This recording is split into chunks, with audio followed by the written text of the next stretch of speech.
जय हिंद एवरीवन। मैं समीर चौधरी यूपीएससी हिंदी पे आप सभी का स्वागत करता हूं। तो हम लोग अपना जो सी साइट सीरीज है उसको फिर से कंटिन्यू करेंगे। ऑलरेडी जो है 8 लेक्चर्स हो चुके हैं, आज 9वां लेक्चर है। तो जो भी मैं लेक्चर्स कवर करा रहा हूं, आपको करना क्या है, बेसिकली आप खुद से उसको प्रैक्टिस करिए और भी क्वेश्चंस की प्रैक्टिस करिए। उससे क्या होगा, मल्टीपल प्रैक्टिस से भाई आपको ये पता चलेगा भाई कोई नया क्वेश्चन है उसको अप्रोच कैसे करना है। ठीक है, बाकी जो भी ऐसे बच्चे हैं जिनका सी सेट वीक है उनको भी आप बता सकते हैं इस सीरीज के बारे में, और आपको ये सीरीज अगर पसंद आ रहा हो तो आप लाइक कर सकते हैं। ठीक है, तो हम लोग आज टॉपिक जो डिस्कस करेंगे वो है प्रतिशत। इससे क्वेश्चन भी आते हैं यूपीएससी पीसीएस में। तो इसका अगर बेसिक अगर आप समझ जाएंगे इस चैप्टर का, तो इसमें कैसा भी क्वेश्चन आए वो आप सॉल्व कर पाएंगे। बहुत ज्यादा इसमें जो है फॉर्मूला याद करने की आवश्यकता नहीं है, कोई ट्रिक याद करने की आवश्यकता नहीं है। आपको जो है कॉन्सेप्ट जो है वो अपना बिल्डअप करना है। तो जो प्रतिशत है इसका मतलब क्या होता है, सबसे पहले हम लोग ये देख लेते हैं। ये प्रतिशत है, इसमें शत जो है ये वर्ड, इसका मतलब ये होता है कि 100 में कितना। ठीक है, 100 में कितना। तो इसका मतलब ये हुआ, अगर मान लीजिए 25% प्रतिशत ऐसे लिखा हुआ है 25%, इसका मतलब ये हुआ कि 100 में 25, 100 में 25। मतलब आप बोल दीजिए किसी को कि भाई मेरे 25% मार्क्स आए हैं, तो वो समझ जाएगा कि आपको 100 में जो है 25 नंबर आए हैं। ठीक है, अब ये समझिए इस बात को कि भाई इसका क्या दिया हुआ है फॉर्मूला, कि प्रतिशत गणित में किसी एक अनुपात को व्यक्त करने का तरीका है। तो एक डेफिनेशन एक प्रकार से दिया गया है। वैसे तो कोई डेफिनेशन देने की आवश्यकता नहीं है, आपको समझ में आ रहा होगा कि भाई प्रतिशत जो होता है कोई भी अनुपात। अब अनुपात का मतलब आप समझते हैं कि अनुपात मान लीजिए कि 1/4 है। ठीक है, 1/4 है, ये एक प्रकार से अनुपात है। अब इसे मुझे प्रतिशत में लिखना है, तो क्या हो जाएगा, ये इसको मैं लिख सकता हूं इंटू 100, ठीक, इक्वल टू 25%। ठीक है, तो किसी भी अनुपात को उसको हम लोग प्रतिशत के फॉर्म में लिख सकते हैं अगर हम 100 से मल्टीप्लाई कर दें। ठीक है, तो अनुपात कहिए या भिन्न कहिए, तो किसी भी भिन्न को, किसी भी फ्रैक्शन को मुझे प्रतिशत में चेंज करना है, तो मैं क्या करूंगा, 100 से मल्टीप्लाई कर दूंगा। ठीक है, अब समझिए कि भाई कोई भी परसेंटेज है, मान लीजिए 25% है, इसको वापस भिन्न के फॉर्म में लिखना है, तो मैं क्या करूंगा 25/100, 100 से क्या करूंगा डिवाइड कर दूंगा। अच्छी बात है। अब समझिए कि भाई अगर x प्रतिशत की बात हो रही है, तो x प्रतिशत का मतलब क्या हुआ, जैसे 25% की बात हो रही है तो 25/100 मतलब 100 में 25। तो x प्रतिशत का मतलब क्या हो गया, x/100 मतलब 100 में x। ठीक, तो ये मोटा मोटी कॉन्सेप्ट है भाई प्रतिशत का मतलब क्या होता है। 10% का मतलब 100 में 10, 10/100। ठीक है, और उसको वापस अगर मुझे चेंज करना हो परसेंटेज में, तो मैं 100 से मल्टीप्लाई कर दूंगा। ठीक, अब देखिए, अब इसको क्या है क्वेश्चन के थ्रू समझते हैं तो आपको ज्यादा अच्छे तरीके से समझ में आएगा। जैसे मान लीजिए पहला क्वेश्चन है, तो यदि p q से 20% कम है तो q minus P upon Q था p minus P upon P minus Q का मान ज्ञात करें। ठीक है, अब समझिए कि सबसे पहले मोटा मोटी आपको फॉर्मूला में याद करने के लिए नहीं कह रहा हूं, आप फॉर्मूला मत याद करिए, नहीं तो आप कॉन्सेप्ट समझिए कि मान लीजिए कोई भी संख्या शुरुआत में x है, या a मान लीजिए, a b c d x y z जो मानना है मानिए। ठीक है, कोई भी संख्या शुरुआत में a है। ठीक, अब इसमें से x% बढ़ जा रहा है, x छोड़िए, आप मान लीजिए 5% बढ़ जा रहा है। ठीक है, 5% जो है वो, इसकी वैल्यू आप 10% रखें, 20% रखें या x% रखें, कोई फर्क नहीं पड़ता है। मैं आपको फॉर्मूला समझाने की कोशिश कर रहा हूँ कि कोई भी संख्या है अगर वो 5% बढ़ जाती है तो आपको दो चीज, मान लीजिए मैं क्वेश्चन में पूछ रहा हूँ कि भाई परसेंटेज वृद्धि मतलब कितना वृद्धि हो रही है, आप वृद्धि बताइए कि भाई कितना बढ़ रहा है, और आप बताइए कि नई संख्या क्या होगी। अगर मैं दो चीज आपसे पूछ दूं कि भाई कितना वृद्धि हो रही है और नई संख्या क्या है, तो वृद्धि क्या होगी, क्योंकि 5% बढ़ रही है, तो 5% बढ़ रही है तो वृद्धि क्या होगी, कितना कितना वृद्धि होगी, तो ए जो शुरुआत में संख्या थी उसकी 5% जो है वो यही होगा 5a इंटू 5/100, 5% बढ़ रहा है। ठीक है, तो नई संख्या क्या होगी, पुरानी जो भी थी a प्लस a का 5%, समझ रहे हैं ना। अब यही क्वेश्चन में अगर मैं बोलूं कि भाई 5% की जगह पे x%, मतलब कुछ x% जो है वो बढ़ रही है। ठीक है, तो यहाँ पे क्या हो जाएगा, a प्लस a का x%, तो ये क्या हो गया, एक तरीके से फॉर्मूला डेवलप हो गया कि कोई भी संख्या a है अगर वो x% बढ़ रही है तो जो नई संख्या प्राप्त होगी वो क्या होगी, a प्लस a का x%, a का x%। ठीक है, या इसको आप इस तरीके से लिख लीजिए a इंटू 1 प्लस x/100। अब मैं बोलने को आपसे कह सकता हूं कि भाई ये फॉर्मूला याद कर लो, ठीक है। लेकिन आपको याद करने की आवश्यकता नहीं, आप तो समझ लिए भाई कैसे ये फॉर्मूला बना। सिमिलरली अगर मैं बोलूं कि कोई भी संख्या है, ए संख्या है, कोई संख्या ए है, अगर वो x% कम हो जा रही है, मतलब आपके पास 100 रुपये हैं और वो 5% कम हो जा रहे हैं। सिमिलरली कोई संख्या है ए, वो x% कम हो जा रही है, तो नई संख्या बताइए। तो मैं क्या बोलूंगा, शुरुआती संख्या ए है, कितनी कम, क्योंकि कम हो रही है इसलिए ए माइनस, कम हो रही है इसलिए ए माइनस कितना कम हो रही है, x%, तो ए का x%, ठीक है। तो यहां से फॉर्मूला क्या बन जाएगा, a into 1 minus x upon 100, ठीक है। अब देखिए कि अगर x% बढ़ रही है तो a into 1 plus x upon 100, अगर x% माइनस हो रही है तो a into 1 minus x upon 100। अब यही कॉन्सेप्ट जो है हर क्वेश्चन में लगने वाला है, आगे से हर क्वेश्चन में जो भी होगा यही कॉन्सेप्ट लेगा।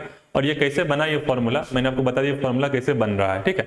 तो आपको ये याद करने की आवश्यकता नहीं है, ये फॉर्मूला आप जो है क्वेश्चन में बिना फॉर्मूला याद किए भी आप सॉल्व कर सकते हैं। तो हम लोग देखते हैं कैसे सॉल्व करना है। तो सबसे पहला क्वेश्चन है, बोल रहा है यदि p q से 20% कम है तो q minus P upon Q तथा p upon P minus Q का मान ज्ञात करें, ठीक है। तो क्या बोल रहा है, p q से 20% कम है, तो दो संख्याएं हैं p और q, ठीक है, और जो p है वो q से 20% कम है, ठीक है। तो q से कितना कम है, 20%, तो कम है इसलिए माइनस, कितना कम है 20%, तो q इंटू 20 अपॉन 100, ठीक है। ये p की वैल्यू बता रहा है, वही मैंने लिख दिया। जो p है वो q से 20% कम है, क्योंकि कम है इसलिए माइनस q इंटू 20 अपॉन 100, ठीक है। बहुत ही आसान सा है।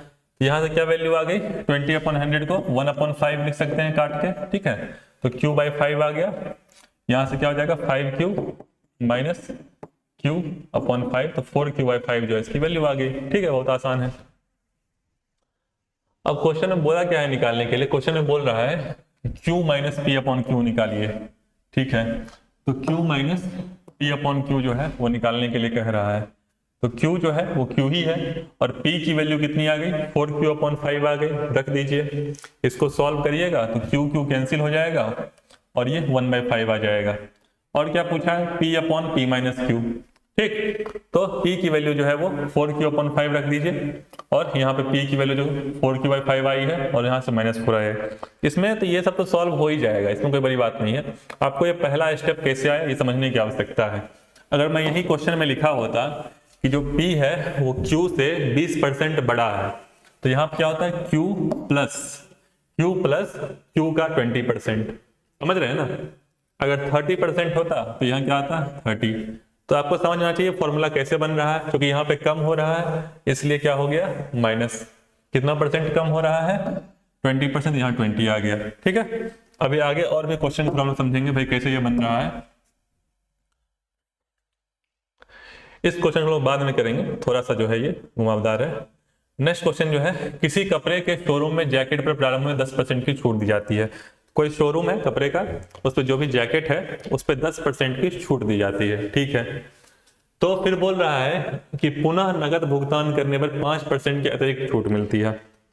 तो शुरुआत में खरीदने पर 10% छूट मिलती है, अगर आपको बाय कैश पेमेंट करेंगे, ठीक है, अगर कैश देंगे तो 5% की अतिरिक्त छूट मिलती है, ठीक है। फिर बोल रहा है कि जैकेट पर मिलने वाली कुल छूट कितनी होगी। तो जैकेट पर जो टोटल छूट मिल रही है वो कितनी होगी ये पूछ रहा है, ठीक है। तो मान लीजिए कि जैकेट जो है उसकी प्राइस फॉर एग्जांपल मान लीजिए कि ए है, जैकेट जो है उसकी प्राइस क्या है ए है। बोल रहा है कि 10% की छूट मिलती है। छूट मतलब क्या हुआ, 10% उसकी कम वैल्यू।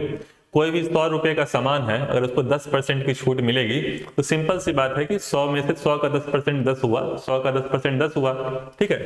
100 का 10% जो है वो कितना हुआ 10 हुआ ना, 100 इंटू 10/100, ठीक। तो अगर मान लीजिए कोई भी सामान है उस पर 10% की छूट होती है, मतलब उतना रुपया जो है एक प्रकार से माइनस हो गया, उतना परसेंटेज माइनस हो गया। तो मान लीजिए जैकेट का मूल्य ए है, ए में से 10% कम हो गया, तो जो फॉर्मूला मैंने आपको बताया उसको कैसे लिख सकते हैं, ए माइनस, क्योंकि कम हो रहा है, ठीक है।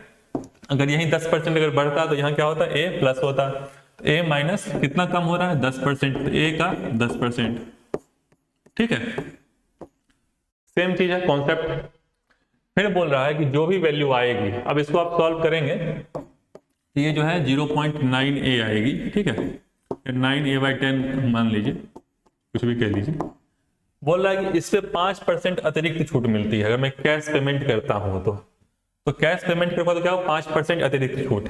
तो अब इनिशियल वैल्यू जो है वो 9a/10 हो गई, कि जो भी वैल्यू है जैकेट की उसका 5% छूट मिलता है, तो 9a/10।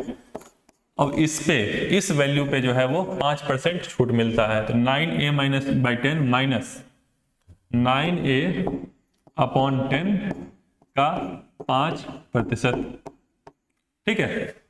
अब इसको जो है आप सॉल्व कर लीजिए, तो वही मैंने किया। मैंने क्या किया, शुरुआत में बोला कि 10% छूट मिल रही है, तो a माइनस ए का 10%, तो ये 9a/10 आ गया।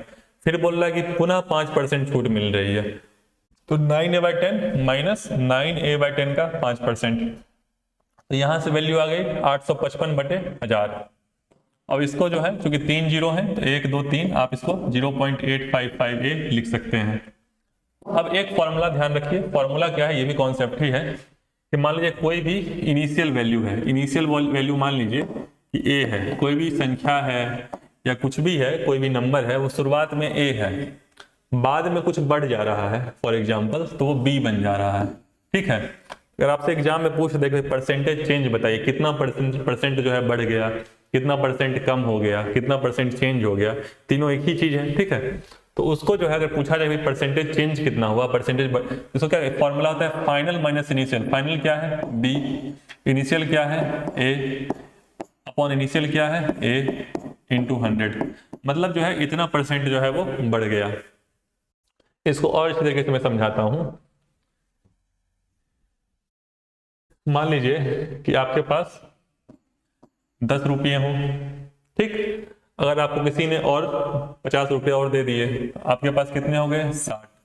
और आपसे किसी ने पूछा कि भाई कितना परसेंट रुपया इंक्रीज कर गया, कितना परसेंट इंक्रीज किया, डायरेक्टली पूछे कितना रुपया इंक्रीज तो 50 रुपया इंक्रीज किया, कितना परसेंट इंक्रीज किया, तो क्या होगा, फाइनल क्या है 60 माइनस इनिशियल क्या है 10, मतलब अंतिम माइनस प्रारंभिक, अपॉन इनिशियल क्या है 10, तो कितना हो जाएगा 50, 10 इंटू 100, ठीक है, इंटू 100 कितना हो जाएगा 500% रुपया जो है 500% जो है आपका पैसा बेसिकली इंक्रीज कर गया, ठीक। तो वही मैं समझाने की कोशिश कर रहा हूं कि भाई परसेंटेज चेंज जब निकालना हो तो final value minus initial value upon initial value into 100। तो जैकेट की जो प्राइस है 2 बार छूट देने के बाद 0.855a आ रही है, ठीक। और जो शुरुआत की जो वैल्यू थी, शुरुआत में a थी जैकेट की प्राइस, और बाद में इसकी प्राइस कितनी हो गई 0.855 है, जब उसको 10% और 5% की छूट के बाद। तो परसेंटेज चेंज क्या होगा, और मैं परसेंटेज चेंज निकालूं तो फाइनल वैल्यू 0.855 है माइनस इनिशियल वैल्यू जैकेट कितनी है a, अपॉन इनिशियल शुरुआती वैल्यू जैसा कि फॉर्मूला लिखा है अंतिम माइनस प्रारंभिक अपॉन प्रारंभिक क्या है a, जैसा कि मैंने माना था, इंटू 100 परसेंटेज निकालने के लिए। तो यहाँ पे जो है ये क्या आया, निगेटिव में आया। निगेटिव में क्यों आया, क्योंकि जो फाइनल वैल्यू है 0.855 है वो इनिशियल से कम है, इनिशियल से कम है। मान लीजिए शुरुआत में आपके पास 50 रुपये हों, बाद में आपके पास 40 रुपये हों, ठीक है, और आपसे बोला जब परसेंटेज चेंज निकाले तो क्या करेंगे आप, 40 माइनस 50 अपॉन शुरुआत में कितने थे 40 इंटू 100, ठीक है। तो ऑब्वियसली ये निगेटिव आएगा 40 माइनस 50, तो समझ रहे हैं। ये भाई निगेटिव कब आता है, जब आपकी वैल्यू कम हो जाए, सिंपल सी बात है, निगेटिव का ये मतलब है। अगर यही आपकी वैल्यू बढ़ जाती तो यहाँ पे क्या आता पॉजिटिव, तो यहाँ पे जैकेट की वैल्यू कम हो गई जैसा क्वेश्चन में भी है, तो नेगेटिव आ गया, तो 14.5% जो भी जैकेट की वैल्यू थी उतनी कम हो गई। तो यही क्वेश्चन में पूछा ही था, क्वेश्चन में जो है यही पूछा था। देखिए क्या पूछा था,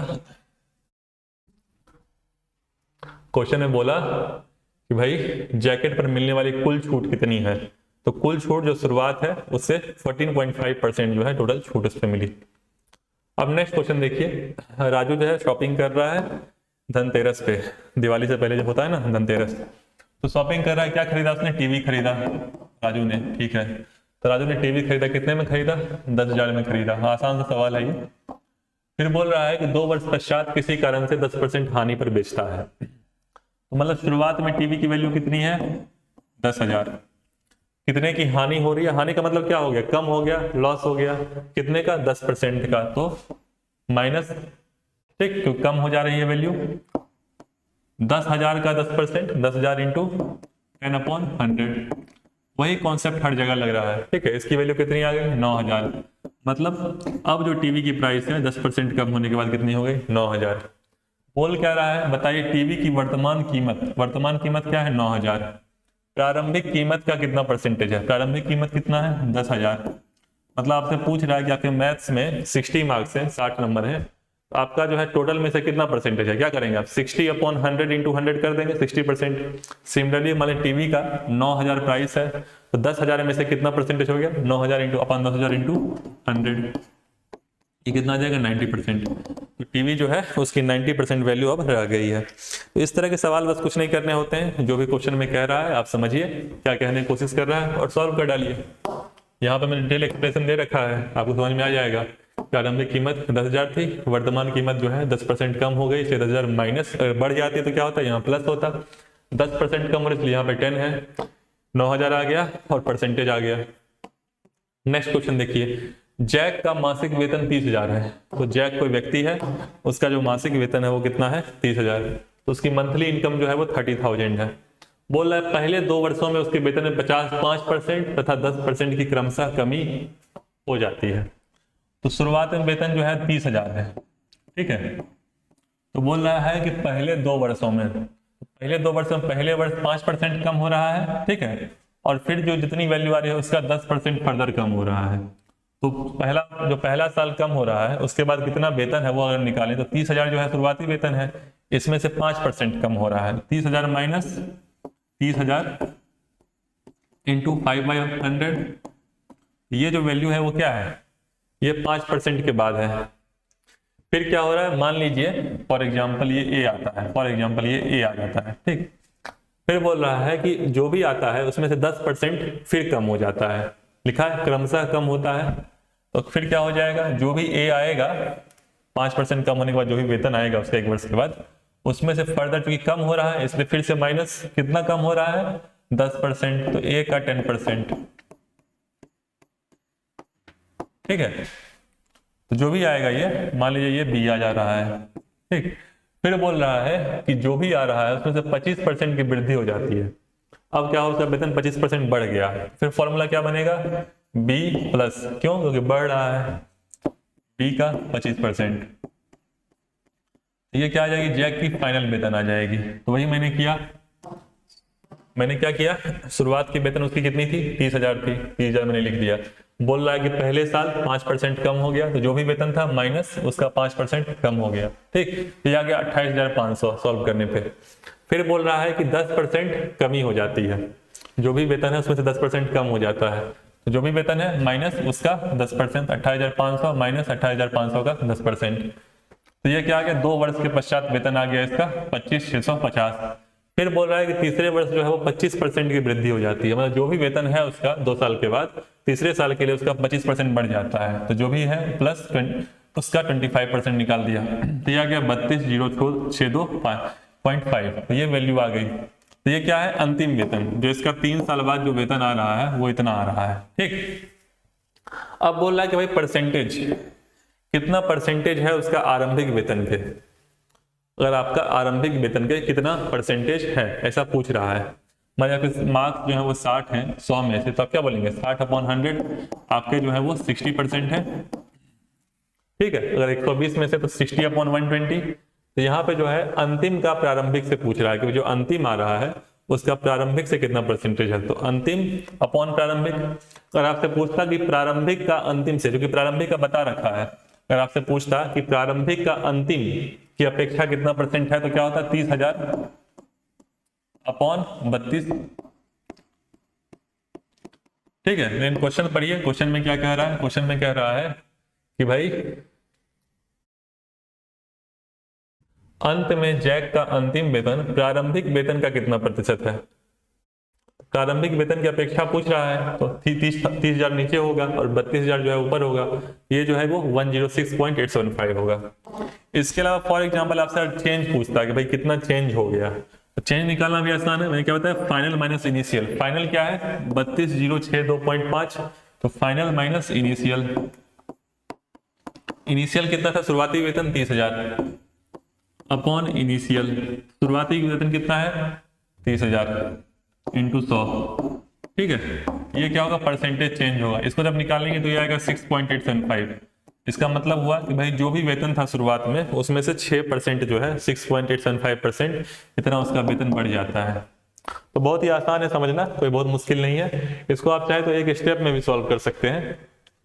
जैसे जैक का वेतन बोला था कि भाई शुरुआत में 30,000, आप उस कॉन्सेप्ट अगर समझ में आ जाए इस तरीके से भी आप कर सकते हैं। शुरुआत मान 30,000 है, तो शुरुआत में बोला कि भाई उसका वेतन जो है वो 5% कम हुआ। क्वेश्चन में बोला था तो 1 माइनस 5/100। ठीक, जैसे कि ए है, ए अगर 5% कम हो जाए, ए को मैं लिख सकता हूँ ना ए इंटू ए माइनस ए इंटू 5/100। ठीक है, यहाँ से फॉर्मूला बनेगा ना ए इंटू 1 माइनस 5/100। ठीक, सिमिलरली अगर 30,000 का अगर 5% कम हो रहा है, 30,000 इंटू 1 माइनस 500, फर्दर जो वैल्यू आ रही है उसका 10% कम हो रहा है, तो इंटू 1 माइनस 10/100 इंटू जो भी फर्दर वैल्यू आ रही है उसका 25% बढ़ जा रहा है, तो इंटू 1 प्लस 25/100। जो टोटल वैल्यू आएगी ये वही आएगी 3260.5। इस तरीके से भी कर सकते हैं वन स्टेप में। बाकी आपको कोई कॉन्सेप्ट समझाने के लिए मैं पूरा सॉल्व किया हुआ हूं। आइए नेक्स्ट क्वेश्चन पे। एक प्रतियोगी परीक्षा में सुमन ने सुनैना से 20 अंक अधिक अर्जित किए। सुनैना ने नैना से 35 अंक कम अर्जित किए। मोहित ने 70 अंक प्राप्त किए। नैना के प्राप्तांक से 15 अंक अधिक थे। गोपाल ने परीक्षा के अधिकतम अंक से 40 अंक कम अर्जित किए। यदि गोपाल ने सुमन से 25 अंक अधिक प्राप्त किए तो परीक्षा में गोपाल का प्राप्तांक। अब इतना लंबा चौड़ा क्वेश्चन दे दिया है, 4-5 लोगों को इसमें इंक्लूड कर दिया है, तो देखने से लग रहा है बहुत मुश्किल सवाल है, लेकिन है बहुत आसान सा सवाल। ठीक, किस प्रकार से आसान है, आप इन्फॉर्मेशन देखिए क्या क्या दिया हुआ है। तो इन्फॉर्मेशन जो है वो दिया हुआ है कि भाई एक प्रतियोगी परीक्षा में सुमन ने सुनैना से 20 अंक अधिक अर्जित किए। तो जो भी क्वेश्चन में दिया वो करते जाइए। तो सुनैना का मैंने x मान लिया और बोल रहा है कि सुमन ने 20 अंक अधिक अर्जित किए, तो क्या हो जाएगा x प्लस 20। ठीक है, फिर क्या बोल रहा है कि सुनैना ने नैना से 35 अंक कम अर्जित किए। ठीक, इसका मतलब ये हुआ कि भाई नैना का सुनैना से जो 35 अंक है वो ज्यादा है। तो सुनैना का मैंने x माना था, तो नैना क्या हो जाएगा x प्लस 35। ठीक है, जो भी क्वेश्चन में कह रहा है मैं अभी तक उतना ही किया हूँ, अपनी तरफ से कुछ नहीं किया हूँ। फिर बोल रहा है कि मोहित के 70 अंक हैं, तो मैंने मोहित लिखा और 70 लिख दिया। ठीक, साथ साथ क्या लिख रहा है, बोल रहा है कि नैना के प्राप्तांक से 15 अधिक हैं, तो नैना का कितना है x प्लस 35। ठीक, उससे 15 अधिक हैं, तो x प्लस 35 प्लस 15, और जो कि 70 के बराबर है। तो यहाँ से क्या हो जाएगा x plus 50 equal to 70, x की वैल्यू 20 आ जाएगी। तो अब इन सभी की वैल्यू आ जाएगी, इसकी वैल्यू 20 आ गई सुनैना की, सुमन की जो है वो 40 आ गई और नैना की आ गई। एक बार x निकल गया तो सबकी वैल्यू आ गई। ठीक, फिर बोल रहा है कि गोपाल ने सुमन से 25 अंक अधिक प्राप्त किया। अब गोपाल आ गया, तो गोपाल जो है वो सुमन से जो है 25 अंक अधिक प्राप्त कर रहा है। तो सुमन का चूंकि x की वैल्यू आ चुकी है, इसकी वैल्यू 40 आ गई, तो 25 जोड़ दीजिए, गोपाल आ जाएगा 65। तो गोपाल के मार्क्स कितने आ गए 65। फिर क्या बोल रहा है, परीक्षा में गोपाल का प्राप्तांक प्रतिशत कितना है। अच्छा, एक और जो यहाँ पॉइंट दिया हुआ है, गोपाल ने परीक्षा के अधिकतम अंक से 40 अंक कम अर्जित किए हैं। तो गोपाल का मैंने क्या बोला कि गोपाल ने 65 अंक जो है वो प्राप्त किए।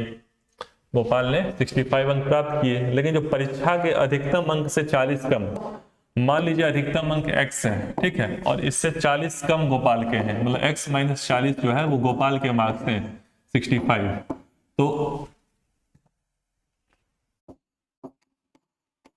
यहां से क्या हो जाएगा, x की वैल्यू 65 प्लस 40 105, तो वही है अधिकतम अंक जो है वो 105 का है। तो 105 की परीक्षा हो रही है, उसमें से गोपाल के कितने मार्क्स हैं 65, गोपाल के मार्क्स हैं 105 में से। तो गोपाल का परसेंटेज निकालना है, तो 65 अपॉन 105 इंटू 100, ठीक है, इंटू 100, ये आ जाएगा 62%। तो बहुत ही आसान सवाल था, कुछ नहीं था भाई, जो भी इंफॉर्मेशन दिया हुआ है आप उसको नोट डाउन करिए। मैथ के क्वेश्चन को आपको पढ़ के नहीं छोड़ना है, ठीक है। ऐसा मत सोचिए कि भाई पढ़ लिया, एक बार कम से कम आप पेन से जो भी इन्फॉर्मेशन दिया हुआ है उसको आप नोट डाउन किया कीजिए और देखिए भाई क्या इन्फॉर्मेशन दिया हुआ है, कैसे सॉल्व करना है। आइए नेक्स्ट क्वेश्चन करते हैं। एक परीक्षा में पुरुषों तथा महिलाओं के लिए न्यूनतम सफलता प्रतिशत अंक 60% और 55% है। कोई परीक्षा है जिसमें महिलाओं को छूट दी गई है, उनके लिए 55% ही है पासिंग अंक, और पुरुषों के लिए पासिंग अंक जो है 60%। ऐसे होता है ना हर परीक्षा में कि भाई 33% पासिंग अंक जनरली बोर्ड की परीक्षा में होता है। सिमिलरली जो है यहाँ पे प्रतिशत दिया हुआ है कि भाई इतना % मार्क्स आएंगे तो आप पास हो जाएंगे, ठीक है। एक महिला को 500 अंक प्राप्त होता है, ठीक है। कोई महिला है जिसको 500 अंक प्राप्त होता है, वह 50 अंक से फेल हो जाती है। मतलब महिला को 500 अंक प्राप्त हो रहा है और वो 50 अंक से फेल हो रही है, मतलब उसको 50 और मिल जाते, मतलब उसको 550 नंबर अगर मिले होते तो वो पास हो जाती, ठीक है। तो 550 नंबर क्या है, महिला कैटेगरी के लिए पासिंग अंक है। समझ में आ गया कॉन्सेप्ट कि किसी महिला को 500 अंक प्राप्त हो रहा है और वो 50 नंबर से फेल हो जा रही है। इसका मतलब 500 नंबर तो उसको मिला ही था, 50 नंबर और मिल जाते तो वो पास हो जाती। इसका मतलब 550 नंबर जो है वो महिला कैटेगरी के लिए पासिंग अंक रखा गया है, ठीक है। बोला है पुरुष को 420 अंक मिले हों तो, कोई एक व्यक्ति है जिसको 420 नंबर मिले हैं, बोल रहा है कि वो फेल हो गया। 420 नंबर मिलने पर वो व्यक्ति जो है वो फेल हो गया, ऑब्वियसली फेल होगा। एक 500 ला रही है वो फेल हो रही है तो 420 वाला फेल होगा। तो बोल रहा है कि भाई वो कितने नंबर मिले तो वो पास हो जाए, अच्छी बात है। तो 550 नंबर मुझे मिल गया कि महिला कैटेगरी के लिए जो है वो पासिंग अंक है। अब मुझे क्वेश्चन में दिया हुआ है कि महिला कैटेगरी के लिए पासिंग अंक जो है वो 55% है। मतलब जो भी टोटल मार्क्स हैं, मान टोटल मार्क्स जो है ए है, मतलब ए मार्क्स की एग्जाम हो रहा है, ए कुछ भी हो सकता है, ए टोटल मार्क्स है जिसका एग्जाम हो रहा है, जितने का एग्जाम हो रहा है। जैसे जनरली सामान्य तौर पे से यूपीएससी का 200 का पेपर होता है ना, GS1 GS2 200 मार्क्स का होता है। सिमिलरली यहाँ पे जो है वो ए मार्क्स का माने एग्जाम हो रहा है, ठीक है। टोटल मार्क्स जो है वो ए है, तो ए का 55% जो है वो, ए का 55% जो है वो कितना हो जाएगा 550, क्योंकि 550 जो है वो पासिंग मार्क्स है। यहाँ से ए की वैल्यू आ जाएगी 1000। तो यहाँ कुछ नहीं है, क्वेश्चन में आपको समझने की आवश्यकता है कि भाई क्या क्वेश्चन में कह रहा है। तो महिला है, किसी का 500 नंबर है, वो 50 नंबर से फेल हो जा रही है, इसका मतलब 550 नंबर जो है पासिंग मार्क्स है, न्यूनतम सफलता अंक है महिला कैटेगरी के लिए। माना कुल अंक जितने की परीक्षा हो रही है वो ए है, तो महिला के लिए पासिंग अंक जो है वो 550 है, यहाँ से पता चल रहा है, ठीक। अब 55% मार्क्स जो है जैसा क्वेश्चन में दिया हुआ है कि महिला कैटेगरी के लिए 55% और पुरुष के लिए 60%, तो ए का 55% जो है वो 550 है। तो यहाँ से जो टोटल मार्क्स है वो आ गया 1000। तो टोटल मार्क्स जो है वो 1000, इसका मतलब 1000 नंबर का पेपर हो रहा है। अब कोई व्यक्ति है जो कि 420 नंबर पाया है, क्वेश्चन के हिसाब से कोई व्यक्ति है जो कि 420 नंबर पाया है, ठीक है। बोल रहा है कितने नंबर से फेल हो रहा है, कितने नंबर से फेल हो रहा है। तो जो पुरुष वर्ग है उसका पासिंग मार्क्स कितना है 60%, क्वेश्चन में दिया हुआ है। महिला का 55%, पुरुष का 60%, तो 1000 नंबर्स का पेपर हो रहा है और 60% जो है पासिंग मार्क्स है, ठीक। तो यहाँ से जो है 600 आ जाएगा। तो 600 कौन सा नंबर है, 600 वो नंबर है जो पुरुष कैटेगरी के लिए पासिंग मार्क्स रखा गया है, और महिला कैटेगरी के लिए 550। और उस व्यक्ति के कितने आ रहे हैं 420 आ रहे हैं, उसको लाना कितना चाहिए था 600। देख लीजिए कितना कम है 180 कम है। तो बहुत ही आसान सा सवाल होता है, आपको है बस समझने की आवश्यकता कि भाई प्रश्न की डिमांड क्या है। बाकी डिटेल्ड सॉल्यूशन दिया हुआ है, आई होप आपको समझ में आ जाएगा। नेक्स्ट क्वेश्चन देखते हैं। सारणी में 3 विद्यार्थियों के खर्च को प्रदर्शित किया गया है। तो एक प्रकार से टेबल है, इसमें 3 लोग हैं, राम, श्याम, हरि, और इन सभी का जो है वो दिया हुआ है आपको कि भाई क्या क्या खर्च हैं इनके, ठीक। अब देखिए राम जो है उसका दिखाया कि भाई पहला जो महीना है फर्स्ट मंथ है उसका खर्च 10,000 है, और दूसरा महीना उसका खर्च कितना है 12,200। सिमिलरली श्याम का दिया हुआ जो पहला मंथ है उसका ये खर्च है, दूसरे मंथ का खर्च जो है 11,800। हरी है उसका पहले मंथ का खर्च जो है 10,200 है और दूसरे मंथ का 12,400। अब बोल रहा है कि भाई किसका खर्च सबसे ज्यादा है, परसेंटेज वृद्धि सबसे ज्यादा किसकी है। मैंने आपको बताया कि भाई 2 चीजें हों, ए हो बी हो, ठीक है। ए इनिशियल वैल्यू हो, बी फाइनल वैल्यू हो। जो परसेंटेज वृद्धि का फॉर्मूला होता है वो क्या होता है, फाइनल मतलब बी इनिशियल अपॉन ए इंटू 100। ये होता है, यहाँ फॉर्मूला लिखा हुआ है। तो फॉर्मूला जो है इसी प्रकार से बन जाएगा कि भाई शुरुआत में 10,000 है राम का और दूसरे महीने का 12,200 है, तो फाइनल 12,200 और इनिशियल पहले मंथ का दूसरे मंथ का माइनस पहले मंथ का अपॉन पहले मंथ का इंटू 100, यहाँ 100 से मल्टीप्लाई कर दीजिए, इतना परसेंट जो है वो बढ़ जा रहा है। सिमिलरली दूसरे वाले के लिए क्या फॉर्मूला हो जाएगा, 11,800 माइनस 9600 अपॉन इनिशियल अपॉन 9600, तो 11,800 माइनस 9600 अपॉन 9600, फाइनल वैल्यू मतलब दूसरे महीने की वैल्यू माइनस पहले महीने की अपॉन पहले महीने की अपॉन इनिशियल। ठीक है, तो इस प्रकार से जब आप तीनों फॉर्मूले को जब डिस्कस कर लेंगे तो आपकी जो है ये 3 वैल्यू आ गए। अब इन तीनों को ध्यान से अगर आप देखिएगा, तीनों का जो न्यूमरेटर है, जो तीनों का न्यूमरेटर है वो सेम है, तीनों का न्यूमरेटर सेम है 2200 2200 2200। अब ये बात आपको भी पता है कि भाई अगर न्यूमरेटर अगर सेम हो, न्यूमरेटर अगर सेम हो तो भाई जो डिनोमिनेटर सबसे छोटा होगा, जो डिनोमिनेटर सबसे छोटा होगा वो क्या होगा, सबसे बड़ी वैल्यू होगी। जैसे कि यहाँ पे तीनों का जो न्यूमरेटर है वो क्या है 2200, ठीक, और डिनोमिनेटर क्या है, यहाँ पे 10,000 है, यहाँ 9600 है, यहाँ 10,200 है, तो ये वाली जो वैल्यू होगी वो सबसे बड़ी होगी। जैसे 1 है तो 1/5, 1/4 या 1/2, सबसे छोटा डिनोमिनेटर क्या है 2 है, न्यूमरेटर सबका सेम है तो ये वैल्यू सबसे बड़ी होगी। ठीक है, तो ये आपको समझ में आ जाएगा। नेक्स्ट समझिए कि राम, तो परसेंटेज वृद्धि जो है सबसे ज्यादा किसके लिए हो जाएगी, श्याम के लिए, आसान सवाल था। नेक्स्ट क्वेश्चन है, राम अपनी आय का 50% खाने पर खर्च कर देता है। तो राम जो है बहुत ज्यादा खर्च करता है अपने खाने पे, ऑलमोस्ट 50% जो अपनी इनकम का 50% खाने पे खर्च कर देता है। ठीक है, शेष का 60% वह मकान के किराए पर तथा शेष का 50% वह अन्य खर्चों पर खर्च कर देता है। ठीक है, यदि वह शेष 860 रुपया बचत करता है तो अब उसकी आय कितनी है। ठीक, अब समझिए कि माना जो राम है उसकी आय ए है, दिया हुआ नहीं है क्वेश्चन में तो ए मान लीजिए। ठीक है, तो खाने पर खर्च जो है उसका 50% है, मतलब जो भी आय है उसकी आय ए है, उसका 50% इंटू 50/100 मतलब A/2 जो है वो खाने पर खर्च कर देता है। अच्छी बात है, तो उसकी इनकम ए है और A/2 वो खाने पे खर्च करता है, उसके पास पैसे कितने बचे, A माइनस A/2, A/2 जो है उसके पास बच गए पैसे खाने के बाद, तो ये जो पैसा है उसे खाने के बाद बच रहा है। फिर क्या बोल रहा है क्वेश्चन में, बोल रहा है कि शेष का 60%, तो शेष कितना बच रहा है A/2, A/2 का 60%, तो A/2 का 60% किस चीज पे खर्च करता है, मकान के किराए पे। तो क्वेश्चन में बोल रहा है कि भाई खाने के बाद जो भी शेष बचता है उसका 60% जो है मकान के किराए पे, तो A/2 का 60% 6A/20 आ गया, ये मकान के किराए पे जो है वो खर्च कर देता है। अच्छी बात है।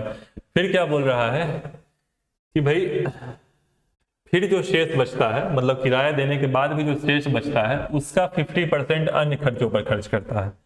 तो भाई किराया देने के बाद जो शेष बच रहा है उसका 50%, तो शेष कितना बच रहा है, पहले ये बात, तो A/2 था उसके पास, इतना किराया दे दिया उसने, तो उसके पास कितना शेष बच रहा है A/5। ठीक, तो किराया देने के बाद उसके पास शेष इतना बच रहा है, इतना था उसके बाद पहले खाने के बाद, इतना बचा उसके पास किराया देने के बाद। अब जो भी उसके पास बच रहा है उसका 50%, A/5 का 50% क्या हो जाएगा A/10, वो क्या कर रहा है, वो अन्य खर्चों पर लगा दे रहा है। तो आपको क्वेश्चन में देखिए ध्यान से पढ़िए, भाई किसका कह रहा है, शेष का कह रहा है। शेष मतलब जो भी रिमाइंडर बच रहा है हर बार खर्च करने के बाद उसका 50% बोला है, उसी का आपको निकालना है।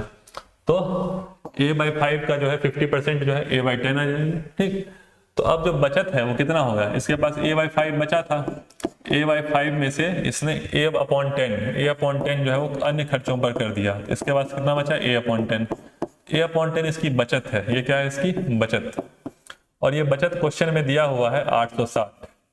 तो क्वेश्चन में A/10 की वैल्यू जो है, बचत की वैल्यू 860 दी है, तो यहां से जो A है उसकी वैल्यू आ जाएगी 8600।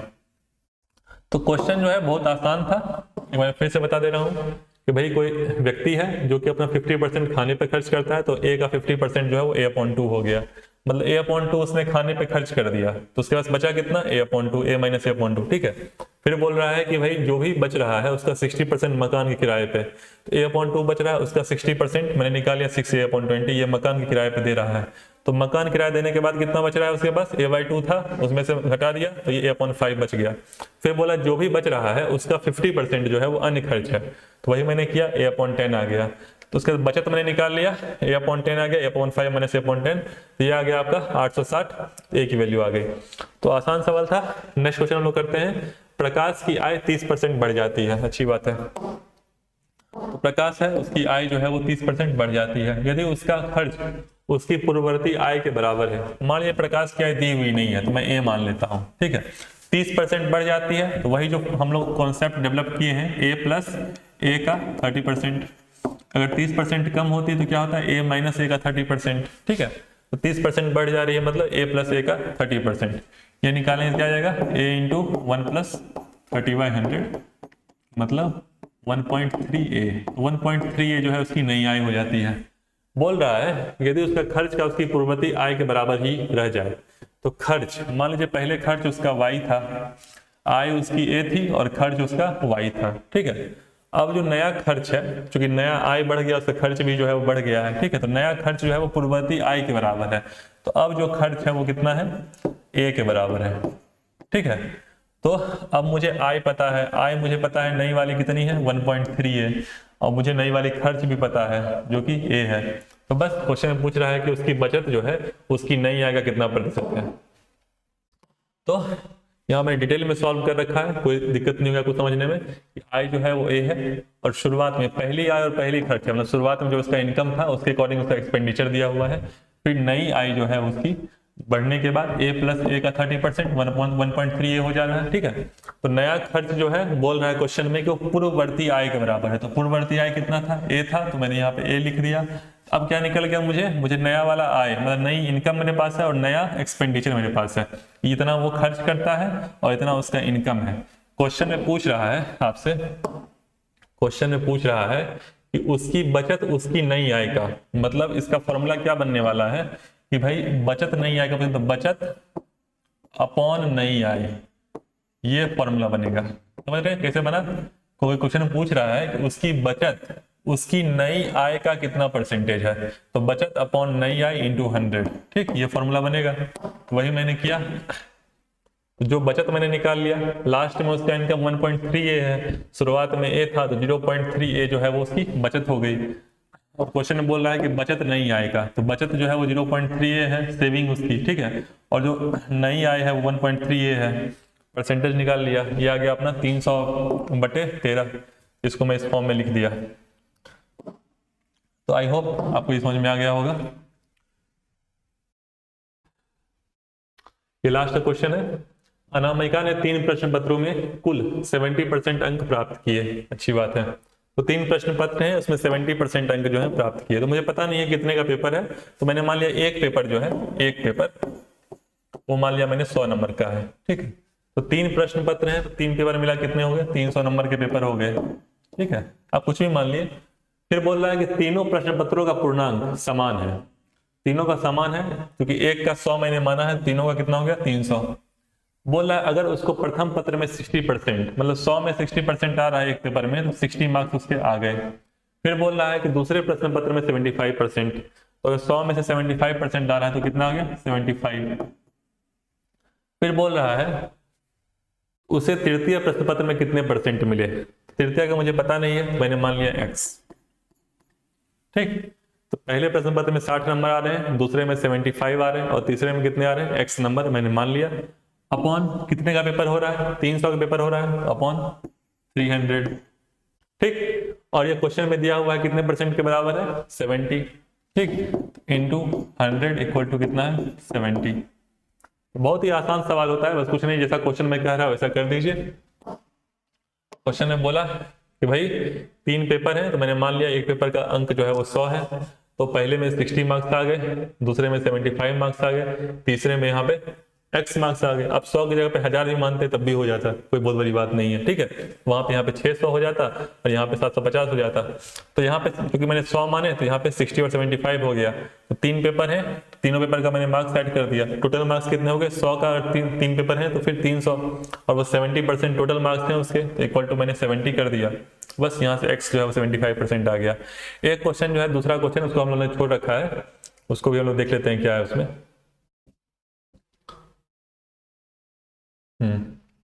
ये वाला प्रश्न उन्होंने छोड़ दिया था उस समय। यदि चीनी के मूल्य में 30% की वृद्धि हो जाती है, कुछ नहीं है, क्वेश्चन वही है, आसान सा सवाल है।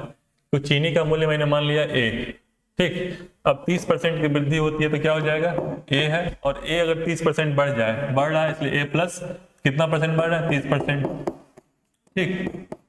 तो ये चीनी का नया मूल्य आ गया 1.3 a, ठीक। तो वृद्धि के बाद जो मूल्य है वो कितना आ गया? 1.3 a। फिर बोल रहा है खपत में कितने % की कमी की जाए। तो बोल रहा है चीनी का नया मूल्य आ गया, फिर बोल रहा है खपत में कितने % की कमी की जाए कि खर्च में कोई परिवर्तन ना हो। तो हमने पहले खपत मान लिया कि जब चीनी थी शुरुआत में, उसकी जो मूल्य था, मूल्य मान लीजिए उसका a था, मूल्य को ऐसे लिख दे रहा हूं, ठीक है। और उसकी जो खपत थी वो मैंने y मान ली, ठीक है। तो मान लीजिए आपका मूल्य जो है चीनी का 20 रुपये पर केजी है, 20 रुपये पर किलो, और आपकी खपत जो है वो 2 किलो है, तो 20 × 2 हो जाएगा। सिमिलरली अगर खपत जो है वो y किलो है, y केजी खपत है चीनी का, और a जो है उसका मूल्य है, तो टोटल उसकी वैल्यू कितनी हो जाएगी? a × y। वही मैंने लिखा है, खर्च जो है उसका y खपत है और चीनी का मूल्य जो है वो a है, तो जो उसकी खर्च हो जाएगा चीनी पे a × y होगा। अच्छी बात है। फिर बोल रहा है क्वेश्चन में कि कितने खपत में कितने % की कमी की जाए। मतलब जो भी खपत है, मान लीजिए खपत y है, तो y में हम कुछ कमी करते हैं, तो मान लीजिए y - a या y - b हम कुछ कम कर देते हैं, ठीक है। ये चूंकि मैंने मान रखा है तो मैंने मान लिया b। मान लीजिए अब हम लोग जो है खपत में कमी कर दी है, चीनी की, चूंकि चीनी की मूल्य में वृद्धि हुई है इसलिए खपत कम कर दिया गया, तो y - b कर दिया गया, ठीक है। ये बोल रहा है इतना खपत कम कर दे कि जो अब हमारे जो टोटल खर्च आ रहा है चीनी पे उसमें चेंज ना हो। तो चीनी पे शुरुआत में खर्च क्या था? y × a, y खपत था और इतना चीनी की MRP थी। बाद में MRP कितनी होगी? 1.3 है। इसको हम लोग खपत जो है कम कर दिए, y - b कर दिए, ठीक है। और बोल रहा है क्वेश्चन में कि ये दोनों बराबर हो जाए, ऐसी b की वैल्यू निकालिए, ऐसी b की वैल्यू निकालिए कि दोनों वैल्यू बराबर हो जाए। इसको जब आप सॉल्व करेंगे तो a × y है, इसको आप मल्टीप्लाई कर दीजिएगा तो ये आ जाएगा। इसमें से कुछ नहीं है, 1.3 ab = 0.3 ay आ जाएगा, और a और a जो है वो आपस में कैंसिल हो जाएगा, ठीक है। यहाँ से 1.3 b की वैल्यू आ जाएगी 0.3 y। अब अपने को b की वैल्यू चाहिए तो यह आ जाएगा 0.3 y / 1.3। तो b क्या है? b वो है वैल्यू जितने की अब हम लोग कमी कर दें तो खपत में जो है, खर्च में जो है उतना ही खर्च रहेगा। तो 0.3 y / 1.3, तो ये b की जो है वैल्यू आ जाएगी। परसेंटेज में आपको चेंज करना है, कितना %?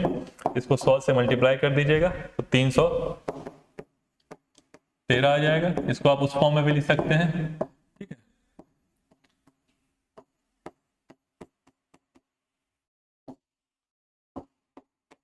इसको आप इस फॉर्म में लिख लीजिएगा। तो कुछ नहीं होता है, बस जैसा आपसे क्वेश्चन में कह रहा है आप जो है वो कर दीजिए। तो ये y की, ये b की वो वैल्यू है जिसपे अगर चीनी का दाम अगर बढ़ जाए तो अपना खर्च जो है वो बराबर रहेगा, ठीक। तो आज हम लोगों ने ठीक ठाक क्वेश्चन प्रैक्टिस किए हैं। कल जो है हम लोग इस पे बेस्ड जो प्रतिशत वाला चैप्टर है, इस पे बेस्ड जो भी PYQ UPSC PCS में क्वेश्चन आए हैं वो हम लोग डिस्कस करेंगे, ठीक है। तो तब तक आप लोग ठीक से इसको प्रैक्टिस करते रहिए, फिर हम लोग कल मिलेंगे। गुड बाय एंड जय हिंद।